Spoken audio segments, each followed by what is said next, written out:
Fala, turma! Começando aqui diretamente dos estúdios do Pode Ser, mais um programa que não é meu, é totalmente diferente, mas hoje o nosso novo roster aí que vai fazer as entrevistas será um entrevistado, onde a gente vai tirar algumas dúvidas com ele. Boa noite, Sr. Major Reis. Boa noite, Alisson. Nós estamos aqui nesse estúdio maravilhoso com o programa Direto ao Ponto de volta. Direto ao Ponto que originalmente foi feito comigo e o Ricardo Lima. Hoje o Ricardo escolheu caminhar por outros caminhos e eu respeito a opinião dele e nós vamos continuar com o programa trazendo notícia de política, entretenimento, educação, saúde e segurança pública. É isso, então vamos começar sem muita delonga, já começar direto. Recentemente tivemos uma união muito forte na cidade de Trindade, Jânio da Rua e Flávio Moraes. O senhor já havia falado há algum tempo sobre os grupos políticos que andariam em Trindade. Muita gente duvidou, eu mesmo duvidei bastante. Eu queria que o senhor falasse um pouco dessa união e se na campanha realmente vão ser dois grupos apenas. Eu tenho escutado muito uma coisa que já é frequente na minha vida. Quando eu falo alguma coisa, as pessoas duvidam e eu adoro que duvidem. Aquela frase assim, olha, você tinha razão. Há muito tempo eu estou dizendo que não existe um grupo só em Trindade. Todo mundo teimando em criar uma cortina de fumaça dizendo que Jânio da Rua e Marley são um grupo só.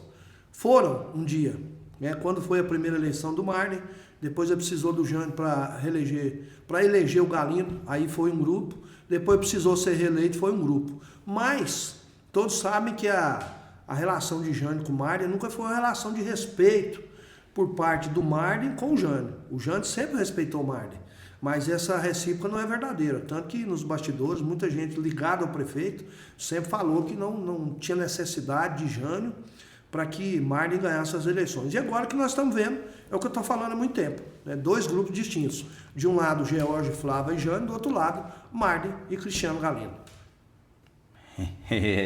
Não, ele não mede palavras, amigo. Esse programa aqui, os convidados que virão com ele, vocês não estão preparados. E já falando de Marley, a gente lembra muito do Daniel Vilela, que está chegando muito em Trindade.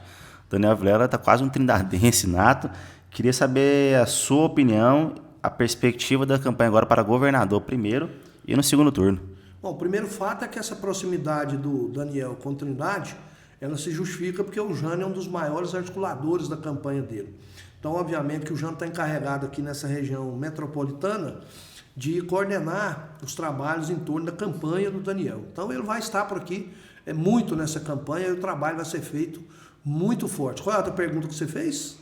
É do senhor, como é que vai ser, como é que o senhor avalia a campanha do governador, primeiro e segundo turno? Pois é, primeiro turno, eu acredito hoje, embora eu esteja trabalhando muito forte para que o Daniel possa vencer no primeiro turno, mas eu não acredito em vitória de nenhum dos candidatos no primeiro turno. Na minha opinião, Daniel vai para o segundo turno com o Wilder, que o bolsonarismo ainda é forte aqui no estado de Goiás.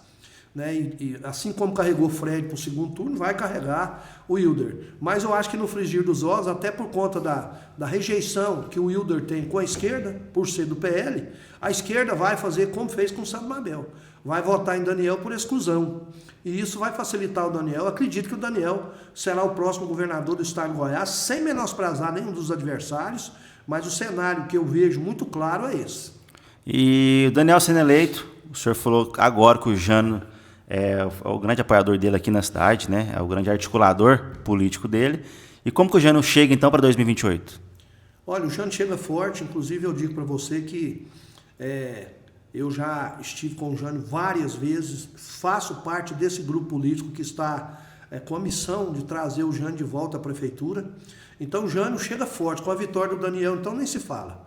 Dr. George e a Flávia, eu tenho absoluta certeza da reeleição deles, inclusive aumentando o potencial de votos.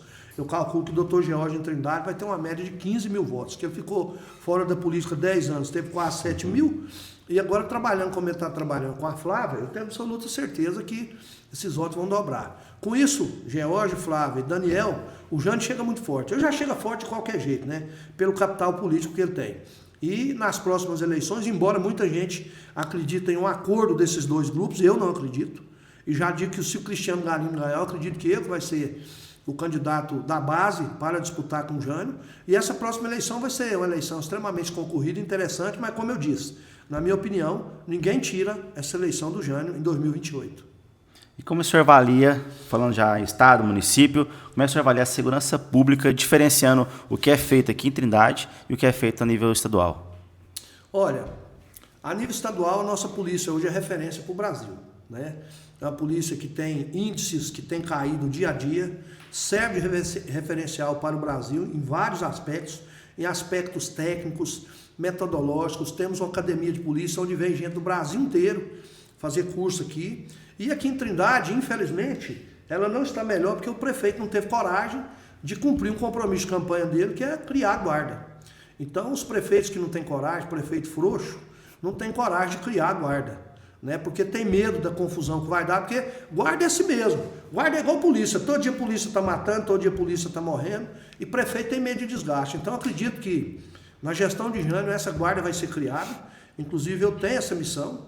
Caso ele venha a ser prefeito, ele já me passou essa missão de fazer a guarda, e nós vamos fazer essa guarda, deixar esse legado para Trindade e depois eu posso aposentar. Mas como eu disse para você, segurança pública em Goiás vai muito bem, graças principalmente à Polícia Militar, que é técnica, aos comandantes, que são tudo comandantes operacionais, né? A doutrina de polícia que foi instituída, que serve de exemplo para o Brasil, e acima de tudo, pelos investimentos que foram feitos na segurança pública. Agora, a Trindade investiu o que sempre investiu, é mais do mesmo. E falando de Trindade, então, como é que o senhor avalia, já começou a falar do Marden, né? Já vamos dar seguimento aqui. Como é que o senhor avalia agora somente o segundo mandato do Marden? Esquece o primeiro, o segundo começou. Como é que o senhor avalia o segundo mandato da gestão do Marden Júnior? Olha, eu falo para você que nem na época da pandemia o Marden foi tão mal. No início tinha-se desculpa da pandemia. Depois tinha-se desculpa da falta de experiência.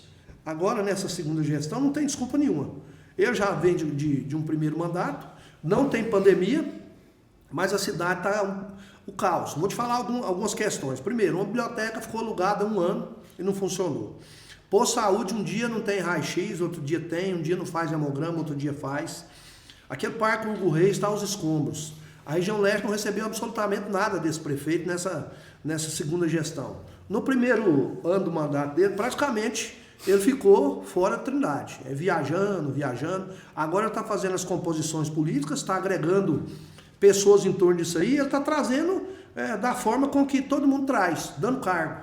Não só dando cargos, mas trazendo vereador para ser secretário, outro vai ser suplente, fortalecendo seu grupo político. Mas em termos de gestão, eu acredito que esse 1 ano e meio dessa segunda gestão foi pior do que aqueles 2 anos que teve a pandemia. Essa é a minha avaliação. Pode ser que ainda surpreenda, mas até agora é mais do mesmo, é muita festa, é pão e circo e a cidade está jogada.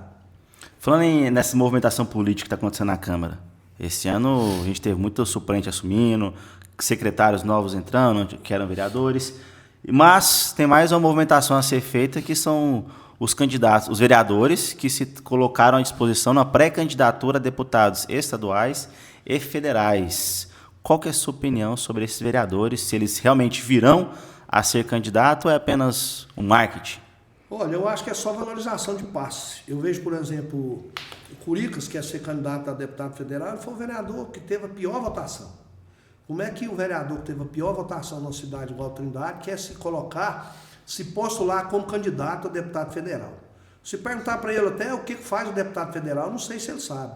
Mas pode ser que saiba. Mas candidatura, a eleição está aí, todo mundo faz o que quer, todo mundo tem o direito. Se ele estiver gozando dos direitos políticos dele, tá, porque é vereador, ele tem direito. Mas não leva a sério esse tipo de candidatura, né? Tem gente, vou candidatar a deputado federal, deputado estadual. Pastor Alex, por exemplo, está anunciando que vai ser candidato a deputado estadual. Se ele tiver essa coragem, eu vou admirar. Mas não sei se ele se preparou para esse momento. Mas ele tem a questão da igreja, tem outras questões. Mas, enfim, eu não acredito nessas candidaturas. Eu, na minha opinião, hoje, talvez, o ano passado, se você me fizesse essa pergunta, eu diria para você que o único que teria condições chamaria Maurinho de Paula. Hoje eu já acho que ele também perdeu muito espaço. Então, só para a gente entender um pouco a sua opinião sobre o legislativo. Quem que hoje lá dentro é sua...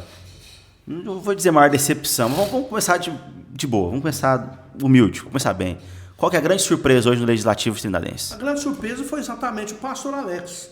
Chegou na humildade, quietinho, caladinho, todo mundo achou que ia ser mais um, né? Mais um coitadinho que ia ficar lá no canto. De repente, gradativamente, ele foi começando a chamar a atenção através das redes sociais, com os vídeos bacanas, engraçados, e que tinha muito engajamento, mas que tinha um caráter de cobrança. E depois, né, ele começou a fazer um trabalho mais sério. Esse trabalho mesmo da biblioteca foi ele que foi lá cobrar. Por que existia um prédio alugado e que não estava sendo utilizado. Então, a grata surpresa dessa legislatura, na minha opinião, é o pastor Alex. E a grande decepção? Rapaz, eu fico até constrangido de falar, porque eu gosto mais da pessoa. A pessoa, para mim, é muito boa, mas a grande decepção foi o Maurinho de Paula. Eu achei que ele jamais ia entregar a presidência da Câmara Municipal, até porque o Wesley Cabeção foi presidente 4 anos. Ele tinha condições de ficar 2 anos, mas ele não aguentou a pressão, foi muito grande. Não me vem com essa história que eu fiz uma promessa e que por isso eu estou cumprindo minha palavra, que isso aí, ninguém acredita nisso. Nós sabemos muito bem que a pressão foi grande e eu esperava dele uma postura mais forte, mais rígida, em torno do trabalho que ele fez. Foi o vereador mais bem votado, né?